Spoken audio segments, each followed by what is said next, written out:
She was just another face in the crowd, watching in silence as the bullies shoved the old man against the wall. Their laughter carried across the lot, mocking his trembling hands. They didn't notice the way her posture shifted, or how her eyes tracked every movement with quiet intent. She carried herself with a discipline that set her apart, something more than a casual shopper would possess. No one paid attention to the woman in faded jeans and a baseball cap. She blended in, unremarkable, until the moment her training took over in an instant. The balance in that parking lot was about to shift. Among the scattered shopping carts and faded parking lines, she watched. The grocery lot was unremarkable, a patchwork of cracked pavement and half-interested passers-by.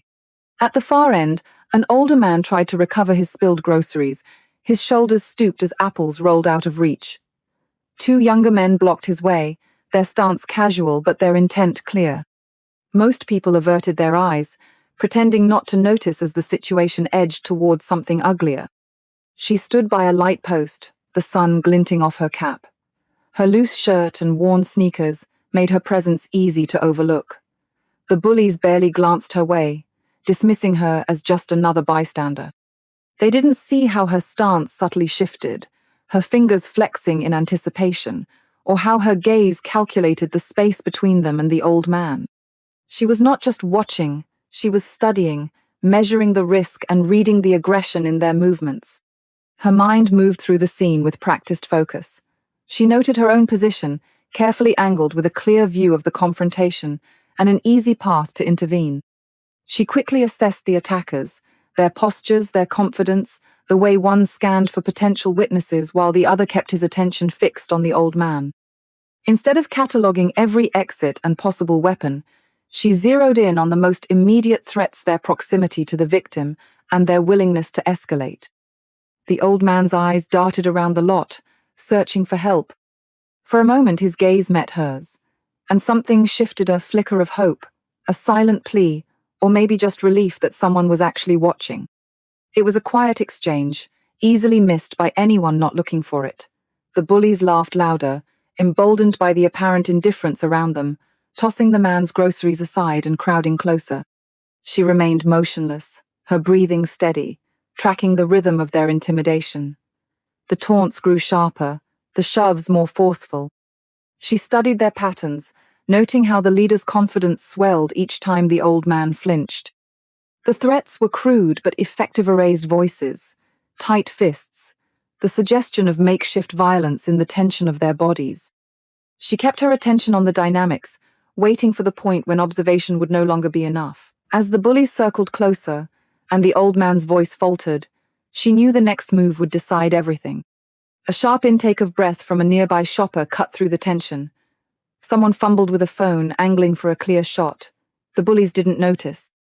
One of them reached for the old man's wrist, twisting hard enough to draw a choked gasp. That was enough. She moved, not with a burst of anger, but with the steady precision of someone who had rehearsed this moment 100 times in shadows and sand. Her approach was quiet, almost unremarkable. She stepped in at an angle, body loose but balanced, positioning herself just out of reach. "You done yet?" Her voice was flat, measured. The leader glanced over, dismissing her with a quick smirk. "What? You his nurse?" His friends shifted, trying to box her in, but she didn't flinch. Her hands stayed open, fingers relaxed, as she scanned their movements for Tel's uneven stance, a twitch toward a belt buckle, a glance for witnesses. For a beat, the parking lot seemed to hold its breath.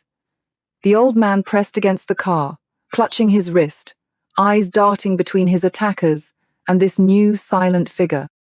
A bystander's camera caught the scene, the lens zooming in as the tension peaked.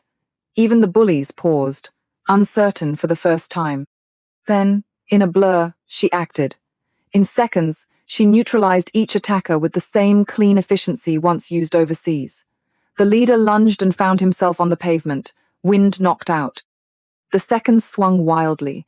She ducked and drove her shoulder into his midsection, leaving him gasping. The third hesitated, hands up, backing away. She didn't chase. Instead, she placed herself between the old man and the bullies, stance steady, eyes never leaving their hands. Her restraint was deliberate enough force to end the threat, nothing more. She spoke quietly, directing the uninjured one to sit. The leader's face burned with anger as he tried to push off the car, but she shut him down with a single word. The crowd had grown, phones raised, murmurs spreading. In the midst of it, a grey-haired man in the background watched her with a knowing glance, recognition flickering before he looked away. She kept her focus on the bullies, posture controlled, voice calm.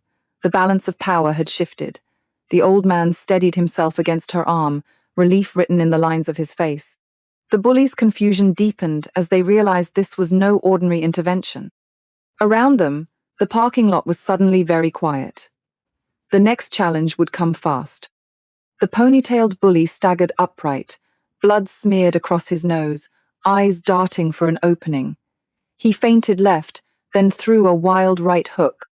She blocked it with her forearm, stepped in close, and used his momentum to send him sprawling onto the pavement again. The second man hovered at the edge, uncertain, glancing toward the growing crowd near the store entrance. She kept him in her peripheral vision, maintaining a firm but careful grip on the leader's wrist tight enough to control, never enough to harm. Her breath stayed measured as the second man rushed her. She sidestepped, caught his arm mid-swing, and applied a controlled wrist lock, guiding him face down to the ground. Her knee pressed between his shoulders, steady but not crushing. The third attacker, still winded, tried to catch her off guard from behind. Without turning, she shifted her stance and swept his legs out from under him. He landed hard, confusion written across his face. The confrontation lasted less than 15 seconds. She didn't throw a single punch, just redirected their force, using leverage and precise holds to neutralize each threat.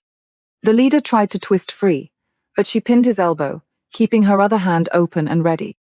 She checked the old man's position with a quick glance, ensuring he was out of harm's way, then scanned the crowd for any new threats. Each move was deliberate, shaped by training that valued restraint over aggression.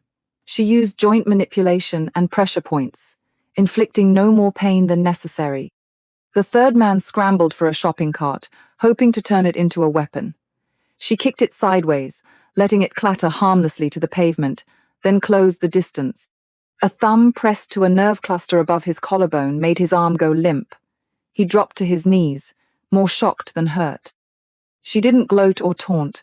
Her instructions were quiet, her posture steady, her attention split between the subdued attackers and the bystanders. "Stay down," she said, voice even. The leader's hands shook. The one on the ground flexed his fingers, disbelief etched on his face. A store manager appeared at the edge of the lot, phone to his ear. She didn't relax, but her words to the attackers were flat and precise. "Police are coming. Move, and you'll regret it." The difference between street fighting and professional restraint was unmistakable now. No wasted movement, no unnecessary force. She kept her focus on the three men, watching for any sign of renewed aggression. The old man sat on the curb, rubbing his wrist, eyes locked on her. The crowd stayed back, murmurs spreading as they realized what they'd witnessed. When the first security guard arrived, he hesitated at the sight of the three subdued men and the woman standing over them. She nodded toward the leader. "He needs medical attention," she said, tone clipped. The bullies offered no more resistance. Their bravado had faded, replaced by something closer to disbelief. She stepped back at last, rolling her shoulders, the only outward sign of effort. The sirens grew louder, drawing closer, and the crowd's attention shifted toward the lot's entrance. As the officers stepped into the scene, the mood shifted. The ponytailed bully, still catching his breath, looked up at the woman beside him and finally saw her for what she was. Not just a bystander, not just a stranger in a baseball cap, but someone utterly in control. She spoke to the officers with the kind of clarity that made everyone else fall silent. 3 assailants, unarmed, non-lethal restraints applied. Her voice was steady, every word measured. The bullies, who had been loud and cocky minutes earlier, stared at her with a new wariness. The realization crept across their faces, a slow recognition that they'd picked the wrong target. She stood back only when the officers gave a nod, her posture shifting from reactive to ready, as if a switch had flipped. The casual slouch was gone. She stood balanced, chin lifted, prepared for anything. The cap still shaded her eyes, but there was nothing uncertain about her anymore. One of the younger men tried to defend himself, his voice cracking as he insisted, "She attacked us." An officer cut him off with a flat, "We'll sort it out at the station." The old man, still sitting on the curb, watched her with a mixture of gratitude and disbelief. Around them, the crowd's energy changed. Phones lowered, conversations hushed. Some bystanders exchanged glances, confused at first, then quietly impressed. The woman ignored the attention, focusing only on the officers as she recounted what happened, the time, the escalation, the first physical move. When she gestured toward the man in the grey hoodie, he flinched, shrinking back as if expecting another demonstration. The lead officer paused, studying her. "You military?" She gave a single nod. That was all it took. The ponytailed bully's bravado evaporated. His friends looked away, unable to meet her gaze. The balance of power had flipped completely. The same men who had mocked and threatened now sat silent, waiting for someone else to decide their fate. When the officers asked for her ID, she handed over a battered card. They couldn't see the details, but the way the officer's demeanor changed told them everything they needed to know. He returned it with a quiet, "Ma'am." The leader's shoulders sagged. The old man straightened, his eyes lingering on her with a new respect. She turned to help the old man, her voice calm. "You're lucky I was here," she said, not as a boast but as a simple truth. The one with the bloodied nose swallowed hard. The crowd inched closer, their tone shifting from curiosity to something more like reverence.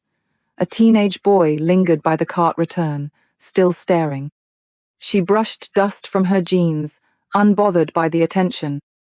As officers separated the bullies into cruisers, one kept glancing back at her, face drawn and uncertain.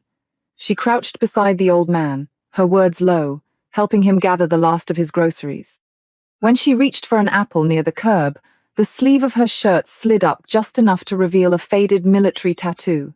The leader caught sight of it through the window as the cruiser pulled away. He looked down, silent, the weight of his mistake settling in.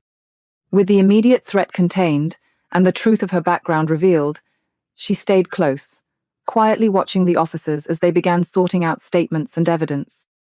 Accountability came quickly in the aftermath. The police moved through their routine with practiced efficiency, separating witnesses and collecting statements. She kept her answers direct locations, times, actions taken, never adding more than was needed. Her focus stayed on the old man as paramedics checked his wrist, making sure he received attention before she considered her own bruises. When an officer offered her medical care, she declined, redirecting their concern to the victim. The old man, still shaken, accepted a bottle of water and a seat, his gratitude quiet but clear. Nearby, the three attackers waited in silence, their earlier swagger gone. One stared at his shoes, another fidgeted with his cuffs, the third kept glancing at her with a mix of confusion and fear.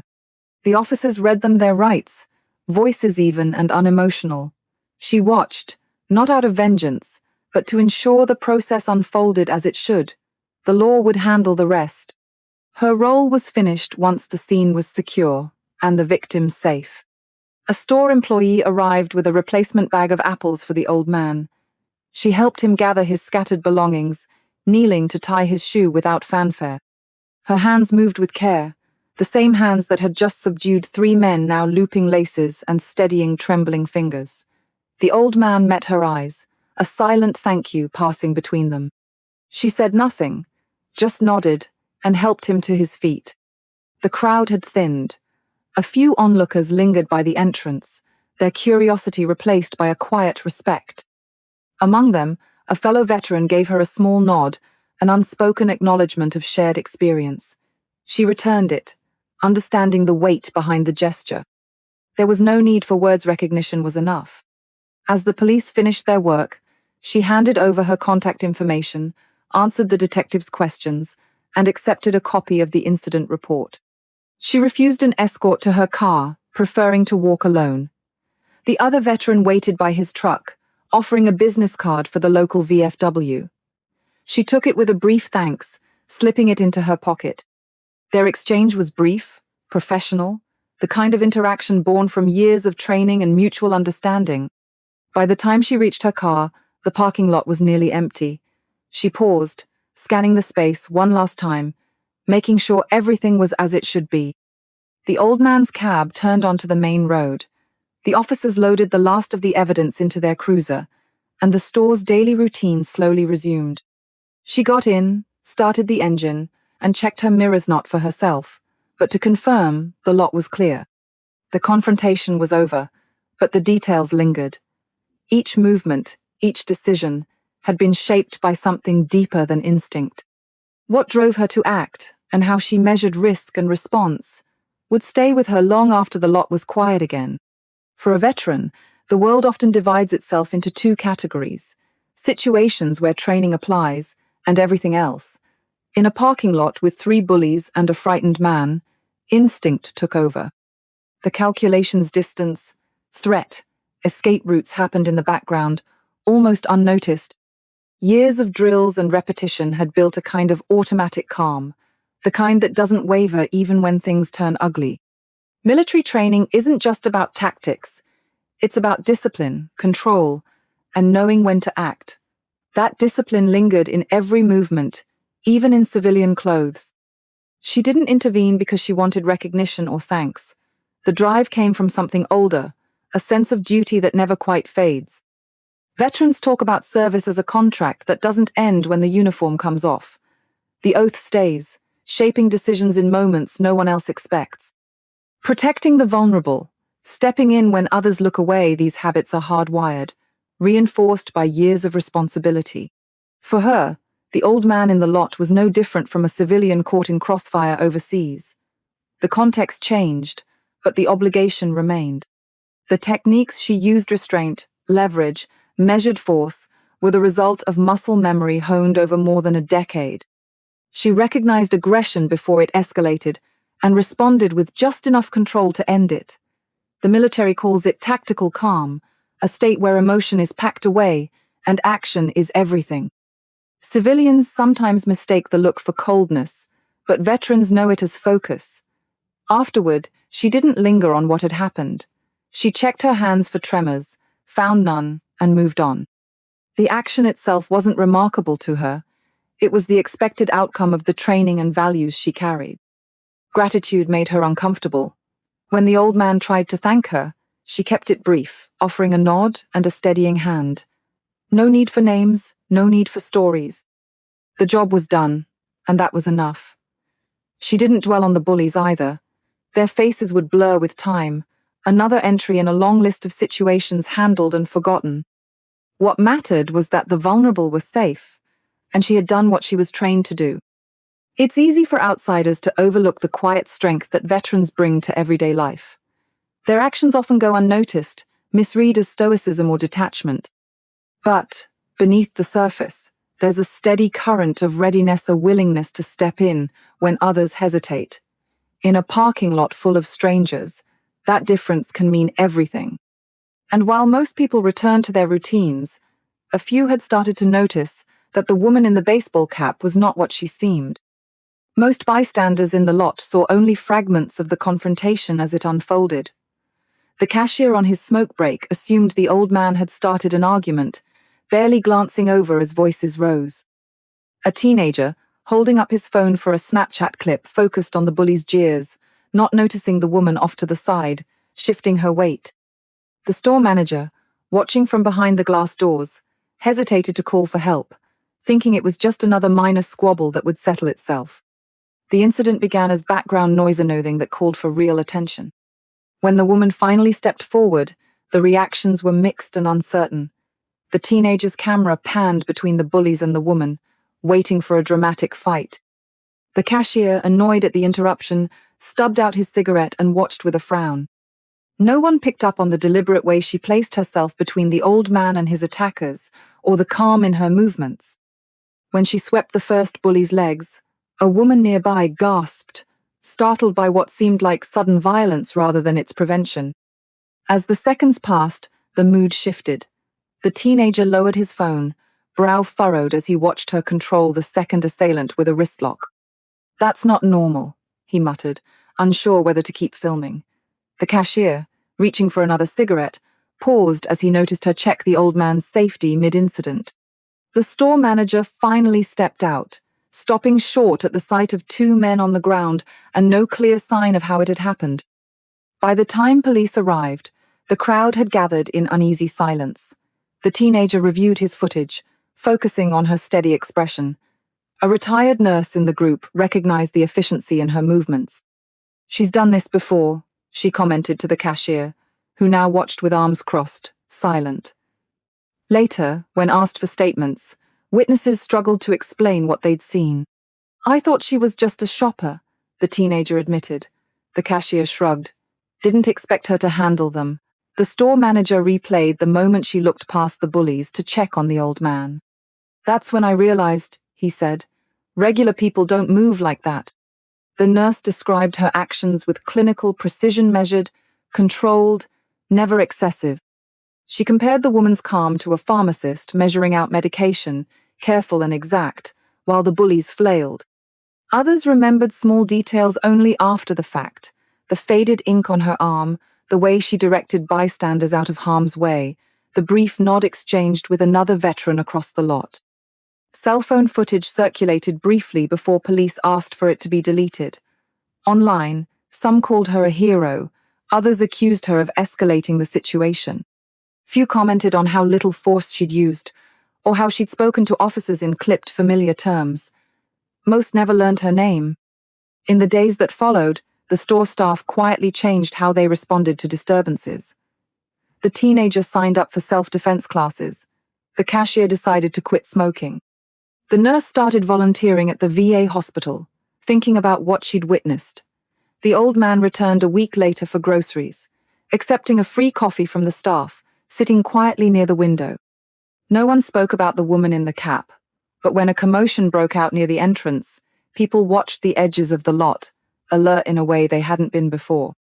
Small changes spread through the community, subtle but lasting, as people adjusted their routines and expectations. The memory of that afternoon lingered, not just as a story, but as a reason for new precautions and quiet respect. Small changes began to ripple through the community in the weeks after the incident. The grocery store added a security camera to cover the area where the confrontation happened, and management quietly updated their policies. Employees received new training on how to spot and respond to elder harassment. The old man resumed his Thursday routine, but this time, the baggers started watching him as he crossed the lot.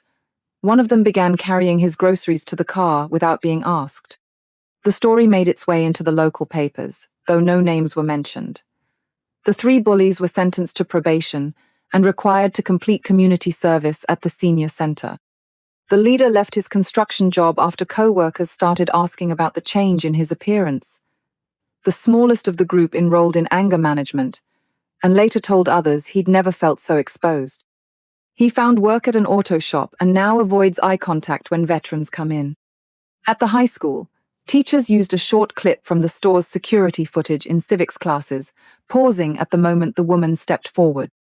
Students were asked to count how many people did nothing before she acted. A local veterans group used the same footage in self-defense seminars, focusing on her restraint and control rather than aggression. The old man never spoke about what happened.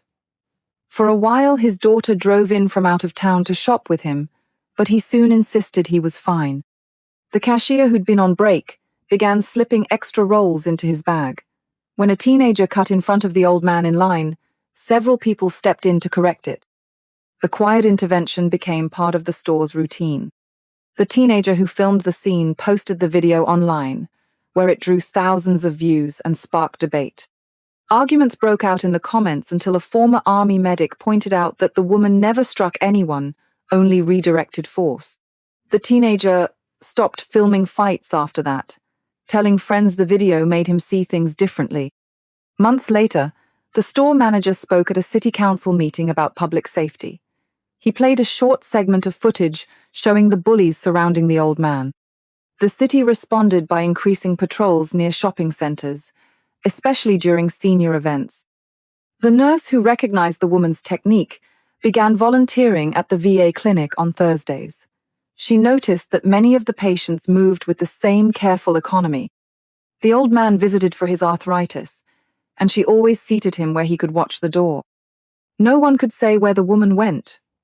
The veteran who had given her the VFW card never heard from her. Employees sometimes thought they saw her in other stores, but no one ever asked. The parking spot where the incident happened stayed empty longer than the others. At the senior center, the bullies completed their community service. The regulars didn't know their story, only that they were new faces helping out. One of the women made the leader repeat bingo numbers until he spoke clearly. Sometimes, he carried her groceries to the bus stop. The store's security footage deleted automatically after 90 days, but the manager saved one clip for training. It wasn't of the scuffle, but of the woman helping the old man pick up his pills from the pavement. He showed it to new hires, pointing out the care in her movements. Some noticed the faded insignia on her wrist. Most just nodded and moved on. These small shifts continued, quiet but persistent, reaching beyond the parking lot and into daily routines. Each person who witnessed the event carried away something different: a lesson, a habit, a story they retold in their own way. Veterans often move through daily life unnoticed, their presence blending into the background. The woman in the parking lot didn't hesitate or weigh her own importances, recognized a threat, and acted, shaped by years of training that doesn't simply disappear. For many who have served, the habits of vigilance and responsibility persist, even when there's no uniform or audience. These quiet acts of protection rarely make headlines, yet they reveal the enduring strength and commitment of those who have worn the nation's colors. Recognition isn't what drives them, but every so often, it's worth pausing to see the depth of service that continues long after the battles are over.